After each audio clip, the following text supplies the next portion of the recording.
Hi guys, welcome to the Improvement Season podcast. Here we are again. Pascal, say hi. Hi. And Pascal has got his face already looking leaner. He's now just over a week into cutting. Yeah, a little bit over a week. It's like now 1 week and 2 days or something, so 9 days. And it's going well. It's going pretty well. And I feel already so much leaner, but just because I'm always holding so much water, it's unbelievable. I'm like a girl, actually. A camel. A camel, yeah. A camel girl. A female camel. Yeah. And what was I going to say? I've completely forgotten. Boobs. Boobs. Water boobs. Actually, that's actually a thing with me. Because when you take a look at the body fat distribution for males, sometimes, or most of the times, it's around the midsection and also chest area. Oh. For myself, I'm holding a lot of fat in my chest area. And the funny thing is, though, because I was always that chubby kid, I have quite loose skin. And thus, when I'm holding a lot of water and also fat, my titties are actually wobbling all the time, which is really not cool and definitely not sexy. But it's just like when I'm jumping around, it's just like I can really feel them bounce. Oh. That's actually, from memory, one of the best feelings I have. Like, people talk about having leg day and walking down the stairs and their legs wobbling. But like when you've done a chest day and you've got a chest pump, you're walking down the stairs and the boobs are like, but it's like rocks going up and down. Okay, it's not like that. Mine is definitely not rock hard, but more so like pudding. Just imagine. You know, you touch it a little bit with your fingers and then it's wobbling and shaking around for a couple of seconds. It's like my titties are right now. Oh, dear. But yeah, with all the water retention gone, it's such a relief, actually. How much water can impact your well-being and how you feel on a day-to-day basis. And I don't even want to imagine how the overly big guys must feel once you take steroids on top of it all, who are then holding 10 kilograms of water. That must be no wonder the blood pressure is so high then as well. But yeah, we digress, right? Do we? Well, kind of a little bit, but no, it's funny you talked about body fat distribution because chest is somewhere I do not hold much. Like, that's quite obvious from like Instagram and stuff. People have seen, like, my chest doesn't hold it, but my back and my ass and like my thighs, that's where it all goes. Yeah. Like female distribution. Mine is the typical male distribution. Yeah, unfortunately, I'm definitely not a cover model who always has a six-pack. I know some guys who are like super chubby but always have a six-pack.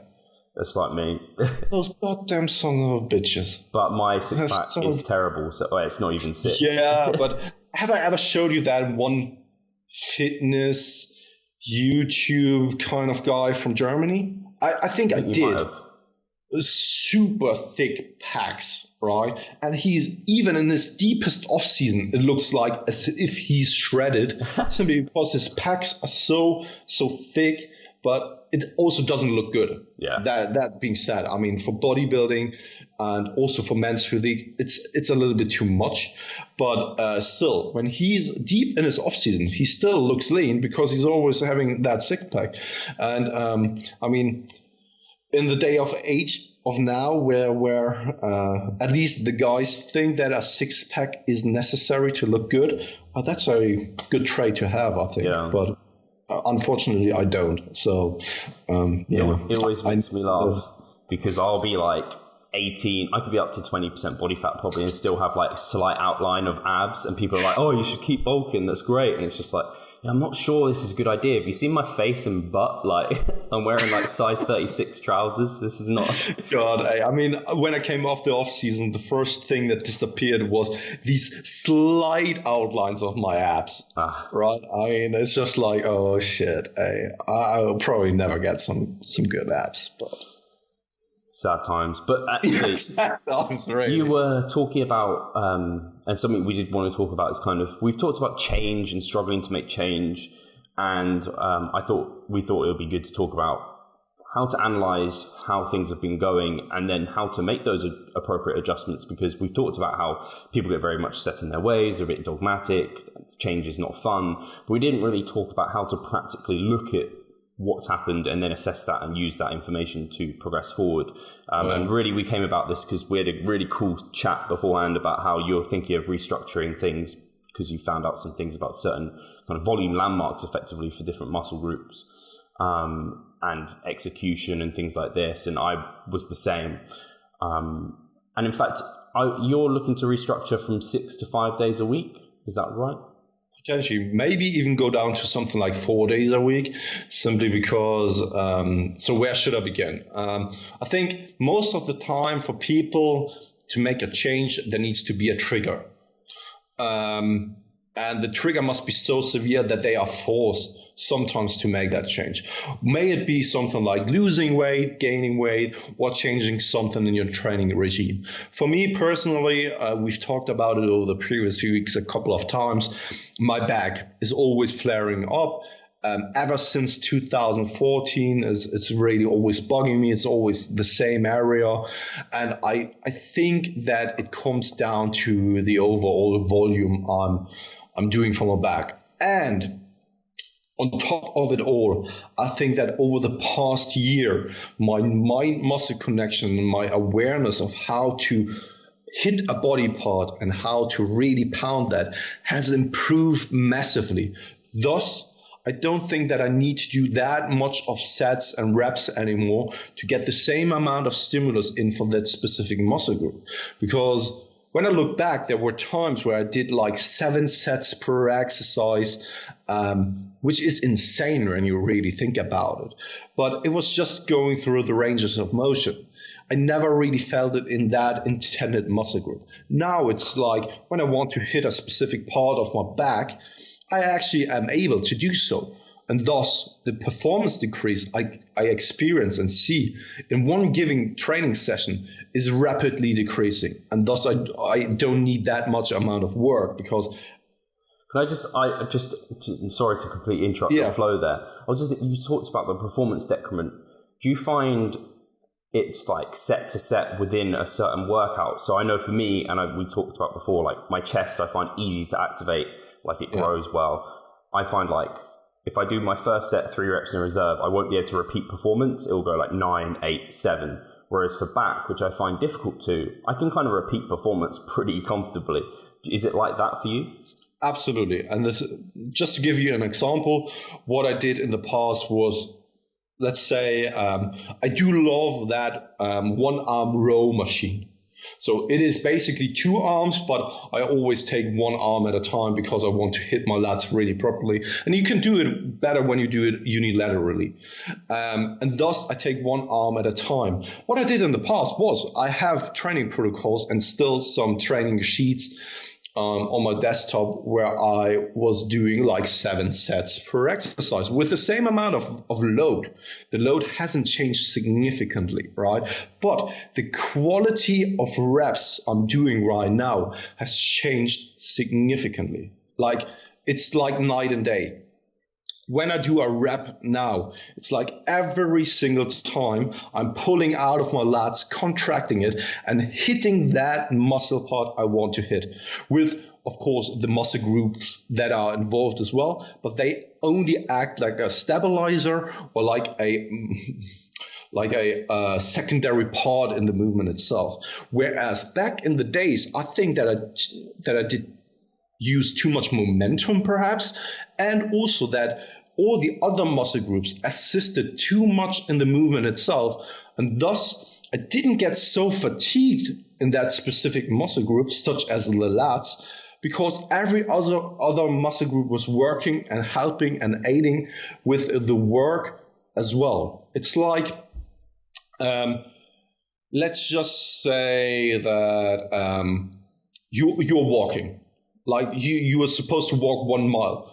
If you are using both of your legs, makes the job so much easier than only using 1 leg for that mile, right? It would leave you like pounded. And this, I think, happened to me as well, that the awareness and the mind-muscle connection I've built over the previous year or even 2 years have become so much more high-quality work that every single rep I'm doing right now, so much more percentage of a stimulus that gives to that specific muscle group that, of course, the fatigue sets in way quicker only for that specific area. Right. And thus, I really don't need that much of sets anymore because the quality increased so highly. Right. Another example we could give in that sense would be something like protein quality. I think that if you have a low or poor protein quality source, you need way more to actually get in the same amount of leucine content and protein content for the sufficient amount of muscle protein synthesis spike. Whereas when you have a high protein quality source, you only need like 24. The same applies to something like a training regime where the quality of work you're doing, thus you need less of that specific work. Right? That is literally the perfect comparison. It's absolutely perfect. Yes, finally I did an analogy that was actually working. And that relates to loads of things as well. I think even sleep, you could probably put it into a similar thing, like quality and quantity. Like if you get higher quality, then you need less of the quantity.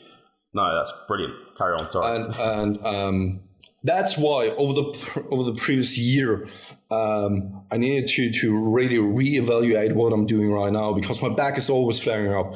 And we talked about it beforehand already, that Albert Einstein once said that the only insane thing to do is to repeat the same mistakes over and over again and not learning from it. And this is what I'm doing right now. I'm stuck in a situation where I'm always re-injuring myself. And thus, I need to change something, right? Because I'm not getting forward, and it would be insane to repeat it and hope for a different outcome. So, what I'm planning to do is either reduce the frequency. No, I think I will take care of a lot of variables because you can manipulate your total amount of volume and workload with different things, such as set numbers, rep numbers, intensity, frequency as well, right? And thus, I think I will really pull back and see how my body responds to that. Because I'm putting so much quality work in right now, and thus I simply don't need 6 days a week of training. Because right now I can't recover from it, at least not with my back. Because when you really take a look at the back musculature and the exercises I'm doing right now and the split I'm doing right now I'm doing a pull, push, legs. But nearly every single day, my back is involved in that. So first day it's pulling, right? So really pounding my back. But the second day I'm doing a pushing exercises where my scapula is contracting and working and stabilizing as well. Sometimes I can really feel it in my back when I'm doing a bench press, simply because I'm activating my lats, I'm activating my rhomboids, my traps as well, right? And thus it doesn't really get too much recovery in that time aspect. And when I'm then approaching my leg day, where I'm having heavy axial loading, such as heavy squats, I can feel it in my traps as well, which absolutely makes sense. Thus, I'm not really giving my body what some specific muscle groups, the rest they probably need. And that's why I decided to perhaps start with something like upper, lower split, 4 days a week. Why not, right? Or something like upper, lower, push, pull, legs, just to have an additional rest day. Also, needing to reduce the volume because otherwise you would spend too much time in the gym. And also, the reasoning behind that is I love to be at the gym, and the thing is that right now with 6 days a week, it's more so because of personal preference. But I'm not spending so much time in the gym. But when I were to reduce my volume even more, I would hardly be there. And I think that you could make use of the time more appropriately, even though you love the gym environment. But it's like, once again, when you To bring up an analogy of Mike, for example, when you always eat the foods you love, like always, like caviar, for example. Caviar is a really amazing food, right? And for some people, this shit. But if you always were to eat caviar on a daily basis, would it then be special anymore? Probably not. Would you enjoy it that much anymore? Probably not, right? So decreasing it, perhaps it has a positive impact on my motivation of going to the gym, of smashing it even more. And also, once again, I think I could spend the time potentially better with that time, with the 20 minutes perhaps only I would then spend when I still would stick with 6 days a week of training. And all that in mind, I think that it just makes sense to make the change, even though that it somehow goes against my personal preferences. No, it's really interesting. I loved hearing kind of how you got there, and it does sometimes. I think even when I was thinking about this, sometimes we need a shock, and I think sometimes we get injured. That's the shock we need to kind of create a change, or we just keep seeing decrements in our performance. And I remember in our discussion beforehand, I was talking about how I think it was the same for both of us. When we first got into the gym, we just did the same program like all the time, and we just kept every single week we'd go to failure, we'd try and beat our part's performance, and there becomes a point where you just can't keep improving. Everyone reaches this point where you can't make that linear week to week progression. Like, you're not that novice anymore, and you reach that kind of getting towards an intermediate position where you just will start regressing.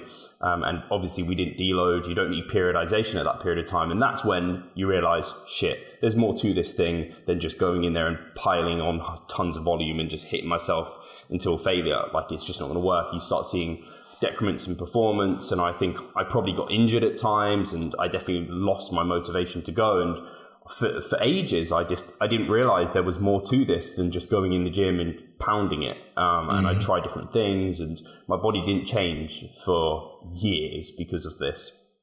This is actually partly why I got into like the fitness industry, and I produced the book Get Big Stay Lean, because it was like the progression from that was then what led to the results, was like just having a monthly program to follow, which had some undulations and periodization involved. And as you do become more advanced, you realize all these intricate things matter much more. And something I did want to bring up for the listeners is, if they are thinking, but I don't know necessarily if I can activate my muscles all that well, or like do all these various things, and you're worried about it, don't be worried about it. Like, some of these things just come with being in the game for longer. Like, it's taken us years to appreciate activation and things like this. And I don't think anyone can 100% activate their muscles as well as they hope when they first step into the gym, or even after a few months. And whilst you can take time to really work on that and perfect it, it's just like form. It's a constant progression and learning. Both me and Pascal, our form wasn't that great when we first started, and now it's much more improved, and hopefully up to like a high quality standard that we can now make timeless. I don't know where I was going with this. I guess can I just add something to that, because I think you brought up some amazing points, and I just want to add something, because we see it so often in our group as well, that people are always chasing volume and always chasing the sets, and it's so easy to, when you manipulate the variables given, so set numbers, the frequency, the load, etc., when you then increase the frequency, it's so easy then to also increase the set numbers, because otherwise you potentially have the feeling that you're just pissing away time in the gym, which absolutely makes sense, right? Because if you come from an upper lower split, and then just spread out the volume you've been doing beforehand over 6 days now, of course, you halve the time of the upper session probably twice. And thus it feels like you're doing nothing. But the chances that you are then increasing the set numbers just for the sake of sanity is actually the wrong reason to go about it. Increasing the frequency is still a variable that should only be implemented if necessary. So if you can't do the necessary amount of volume in one single session with quality execution, or because of time restriction, then it might makes sense to spread it across the week, but only doing 6 days a week simply because you think that this is the way to go about it. Take me as an example. I'm the best example. I pissed away time. If volume, like doing sets, would really be like the only indicator for growth, I would be massive by now. I would.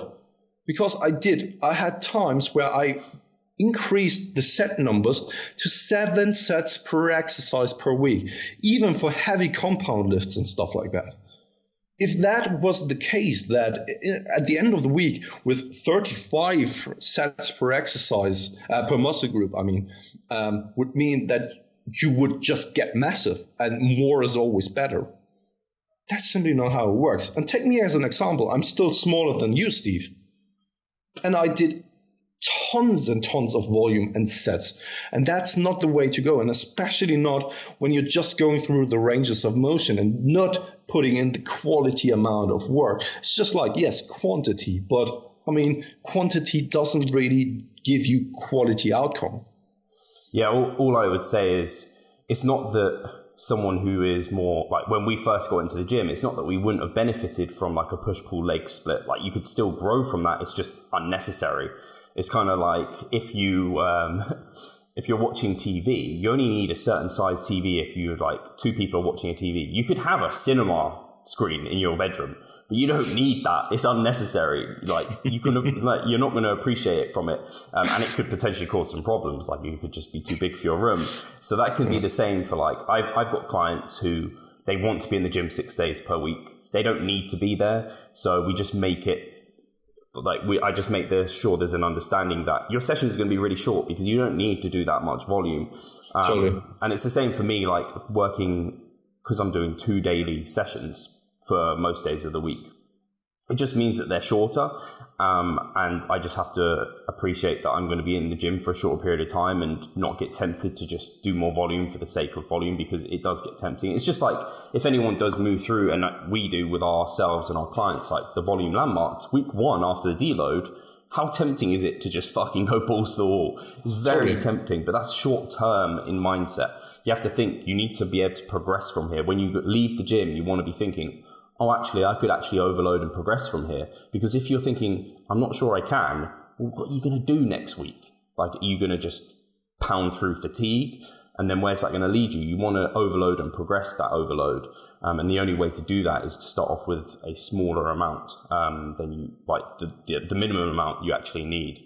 Don't know if there's anything else I was going to touch on, apart from I could go on to my comments on my kind of deload and something you noticed with me. I wanted to actually make a transition, but now you already touched on it. So just go ahead and talk about your deload.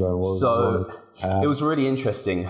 Well, I found it interesting when Pascal brought this up to me, but it seems I'm deloading this week. I'm actually so smart. So smart. He reads me like a book. Apparently, well, not apparently, every single time I end up deloading, it seems that I have lots more time on my hands, which is understandable, and I end up overthinking minor details.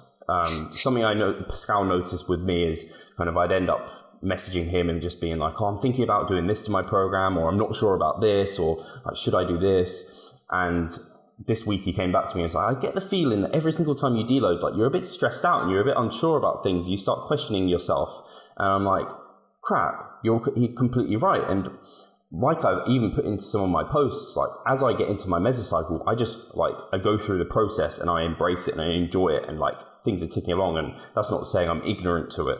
Like I auto-regulate my volume and sets and things through weeks, and also intensity and loads on the bar. But I don't kind of sit down and look at my entire program and be like, oh, what should I change here? What should I change here? That I create my next mesocycle during my deload. And I think that's where my problem is. Whereas maybe I lay out a sort of plan or idea of what I'm going to do in my next mesocycle, I don't create it. And so then that leaves me with a lot of time during my deload to then go and do lots of research and be that person who is, Bob, who's found at his computer desk as a skeleton after millions of centuries searching for the most optimal program. And that's me on my computer searching around like, oh, what's the latest research on this? Oh, that sounds cool. Look at these drop sets, blah, blah, blah. And it's like, Steve, just like, remember what you've been doing has been working really well. what do you always tell everyone?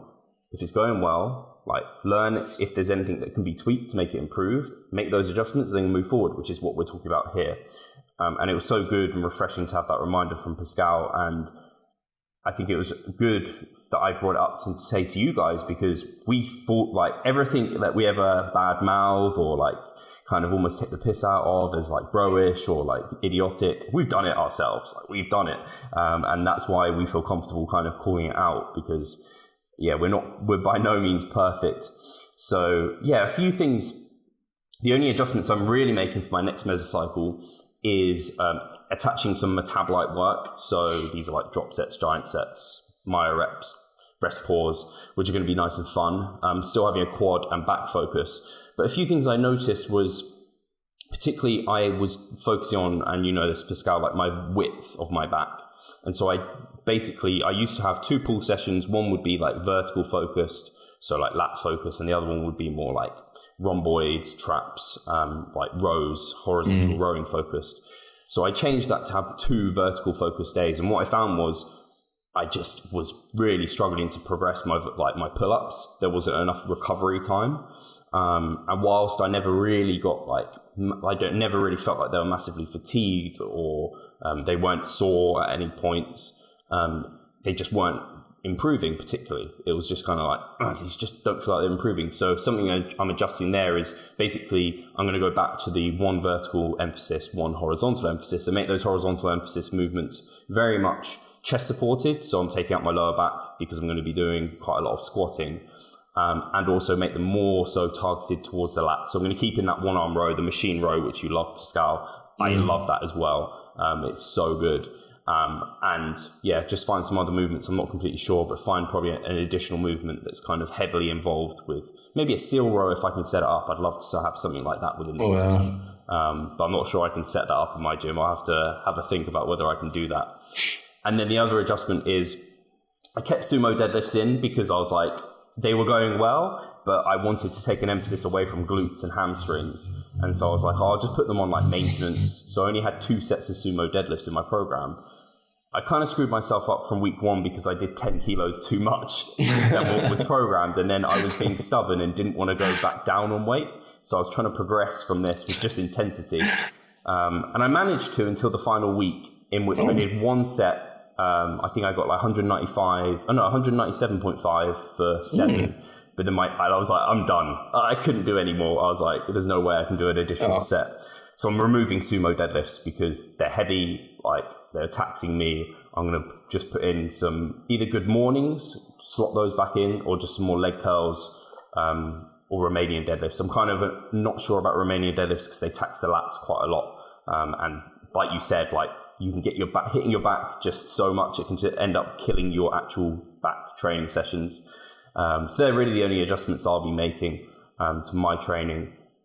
And I've just learned that kind of like 6 sets of squats is my limit in a single day. Like I can't do more than 6 sets at the moment. And that's with down sets. So 3 top sets, 3 down sets. If I tried to do 6 top sets, I wouldn't be able to do it. I have a question for you in that regard. How do you gauge that you are close to your MRV for a muscle group when it's not giving you the signals of soreness or overly fatiguing? So it's kind of like, it's difficult because people often talk about moving muscle groups to MRV, and I'm not completely certain I can take all of mine to their MRV. I think I hit my systemic MRV before I actually hit my single muscle group MRV. I probably took my quads to their MRV because of the fact I took hamstrings on the back burner and they were like at maintenance or minimum effective. Now, like, to be quite honest, and we've talked about it before, I don't think you can know. Like, it's very difficult to know. All I do know is when I first set from week 1, I get a good training response. Like, they feel pumped. I don't feel like I could have done tons more. I actually feel like I did a workout. It was sufficiently, like I said, someone asked me, like, how do you know if you're 4 reps in reserve or 3 reps in reserve? I was like, well, the thing is, we know for training to be effective, like 4 and 3 reps in reserve is effective stimulus for hypertrophy. To know you're there then, you need to get to a point in your set where the reps get hard. Because if it's not hard, that's not overloading by fat. So as soon as it starts like actually getting hard, and you're thinking maybe I'm at 3 or 4 reps in reserve, then you probably are, because if it's getting hard, like that's actually overloading the body. So the same with like training. If week 1, you shouldn't come out of the gym and be like, that was a piece of absolute like piss. Like that I could like do a million times over and it wouldn't have done anything. You should come out of the gym being like, oh yeah, that felt like a workout. So kind of start off like that, and that takes a while to identify. And then I basically go off how am I feeling overall and how is my performance going, and I trickle up sets across intensity across, and reps in reserve come down just by default anyway because you're increasing. And I kind of keep repetitions somewhat level, and I just try and sustain a certain rep range. So if I'm coming, like, if I've set a 6 to 8 repetition range and my reps are getting down into like, my last set was like a 4, then I know that's a bit, like, unless I'm putting in down sets after that, like that's probably where my performance is seeing such a decrement. So that's kind of how I go about assessing it, making sure that each week, I prefer to know that I've pushed hard, I feel absolutely shattered, I'm not sure I could do any more the next week, and not know if I'm at my MRV or not. And I couldn't really care less because I know I've overloaded to a point where next week I wouldn't be able to overload anymore. And I've had a good 4 weeks of hard training. That's the kind of way I view it, especially because we don't know that overreaching is necessary. Well, we know it's not necessary.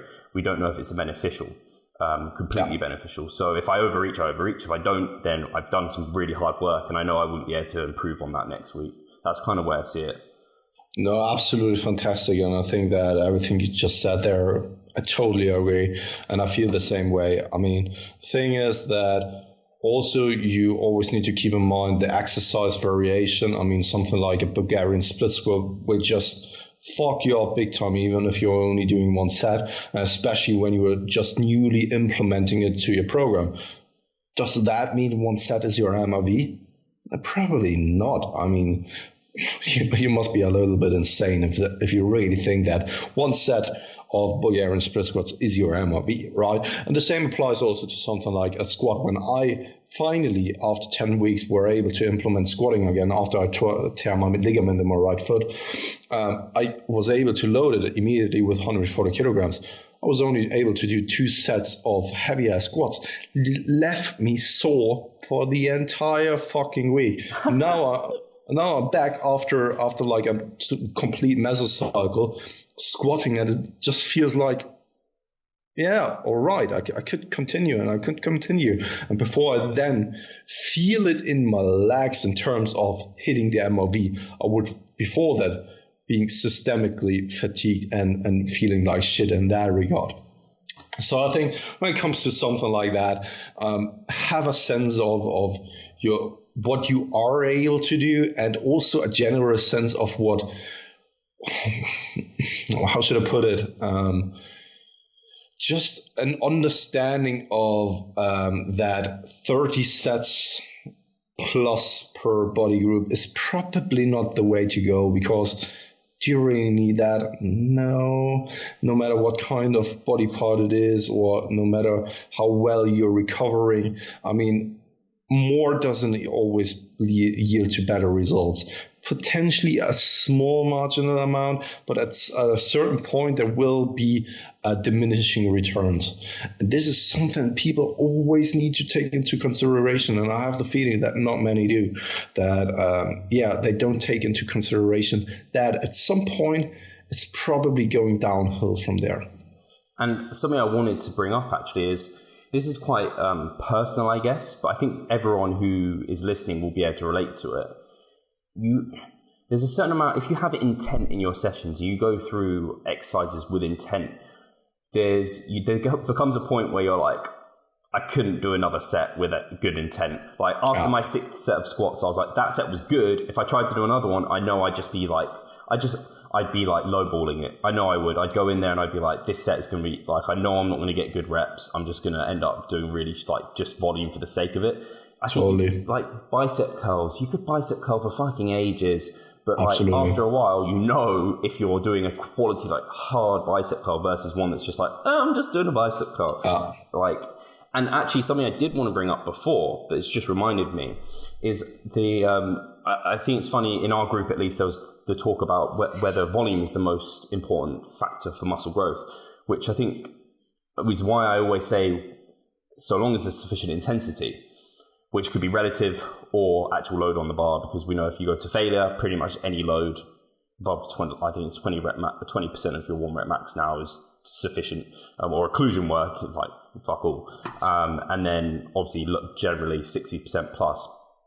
But and then other people are arguing tension. And then only recently I was thinking, well, you could argue tension is the most important thing, because it doesn't matter how much volume you do. If you don't have the tension, you're never going to get the response you want. But then you could argue it doesn't matter how much tension you've got, like you're not going to get the hypertrophy without the volume. So it's actually, they're very much two in the same. So I guess like progressive volume overload of tension, like that is, so I just wanted to bring that up. It was just kind of interesting that people are trying to argue in one, like as if it's one camp, but in reality they're combined. And I think the people who are talking about it, the smart people like Mike Israetel and Eric Helms, they are saying that they're assuming people are like lifting with decent load. Absolutely. I mean, when we take a current look at the literature, so many studies show the middle ground, because when you tend to one extreme end, like only load on the bar, we've seen studies where they are maxing out on a daily basis even, and hardly ever see any kind of significant amount of muscle mass increases. But the 1 rep max is still going up. That just shows that there's a difference to strength and muscular adaptations, but also the other way around. I mean, we aren't growing any kind of big legs only from walking.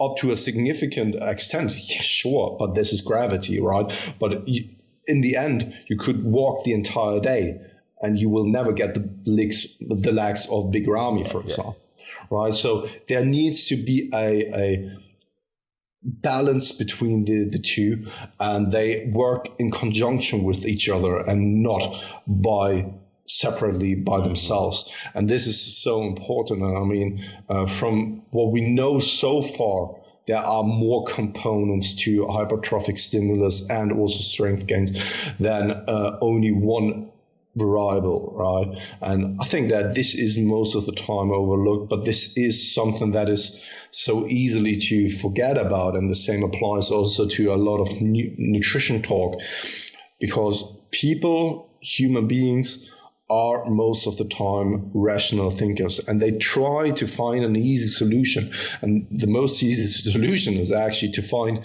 one explanation that is the main cause for something, and not like, it depends, right? Because that doesn't really give them a clear and definite answer that also satisfies themselves in their ranks, right? And this then causes a lot of confusion for people, where it's just like, wait, so you're saying that when I do X, Y, Z and X, Y, Z, then I get these outcomes, but one at a time doesn't really give me the outcome?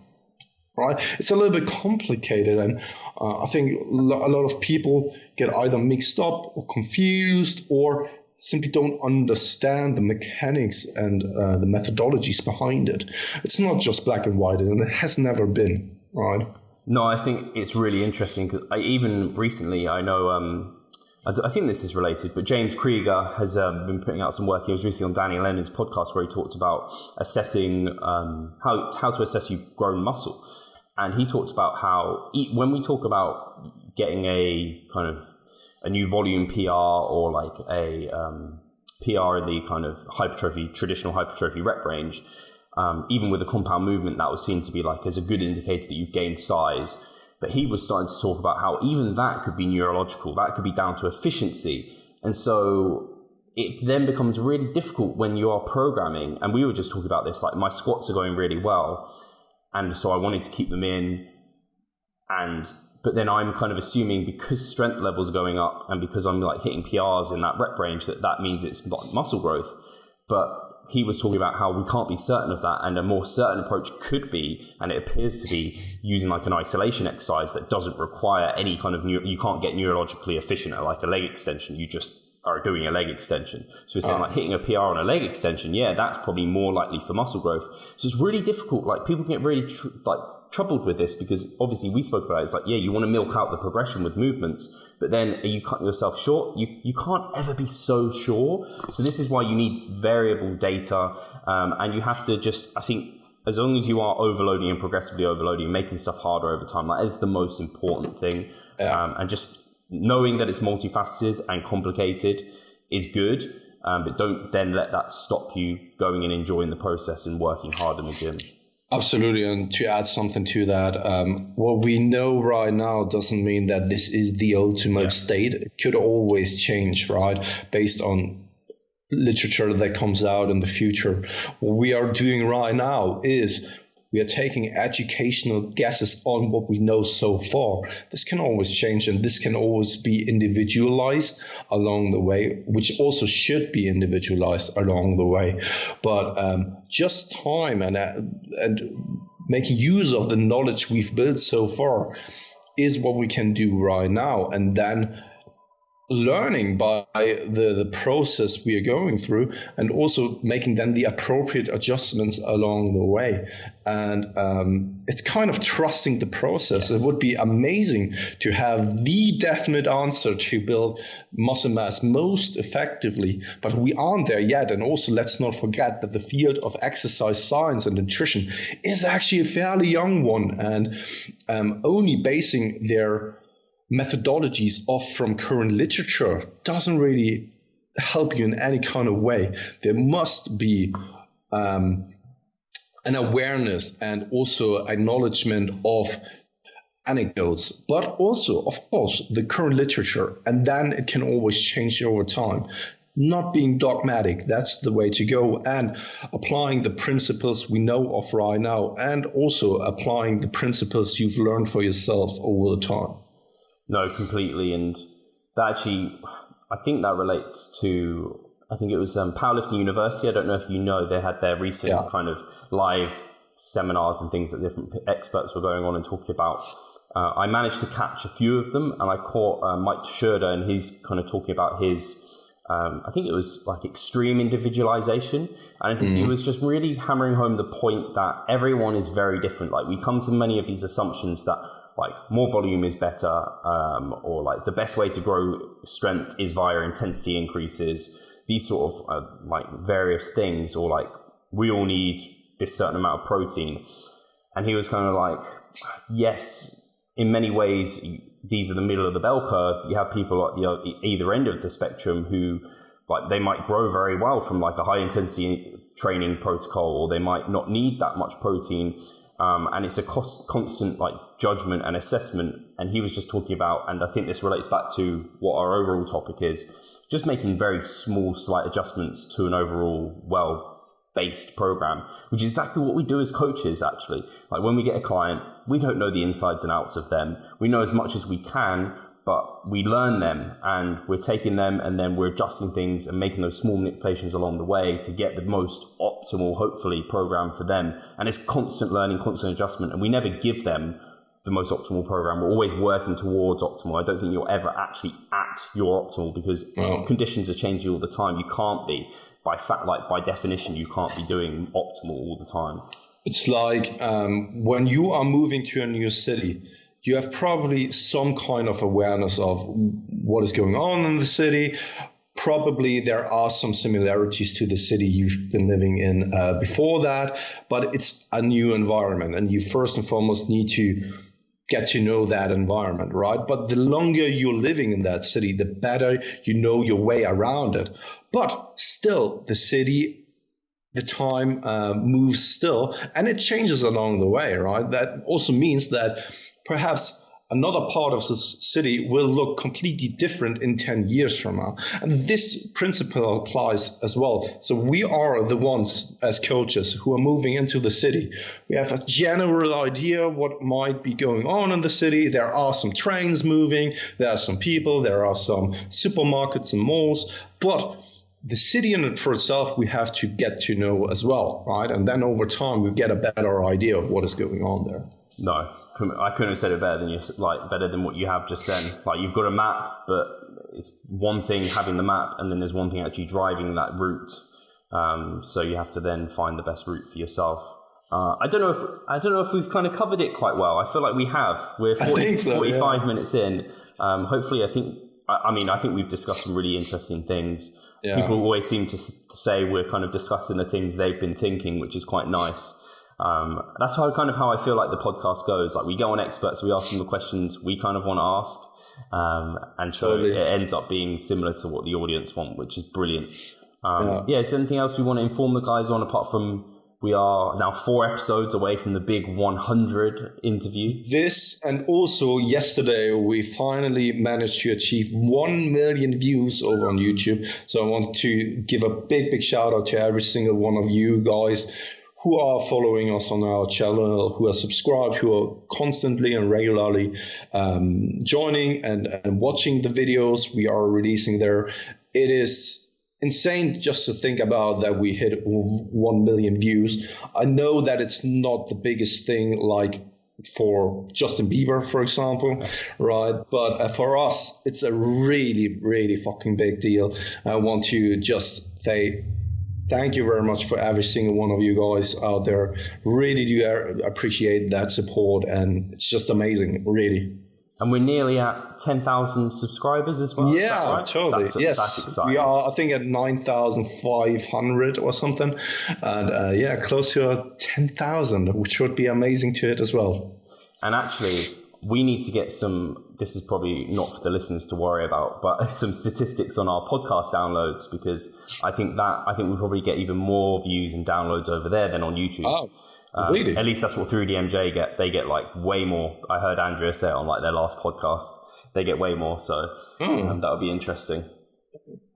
Yeah, cool. No, but other than that, I don't think that we have anything else to let the guys know. No. Just once again, we appreciate every single support, review, comment. If you have any other questions that are more specific to you, you can always join our Facebook group, revivestronger.com.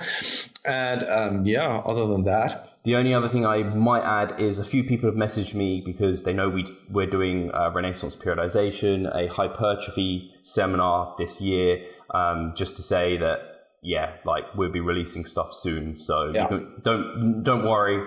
If you're keeping an eye on the podcast, if you're listening to this, you'll definitely be someone who will be in the know. So don't worry about that. Cool. Cheers, guys. Take care. Cheers.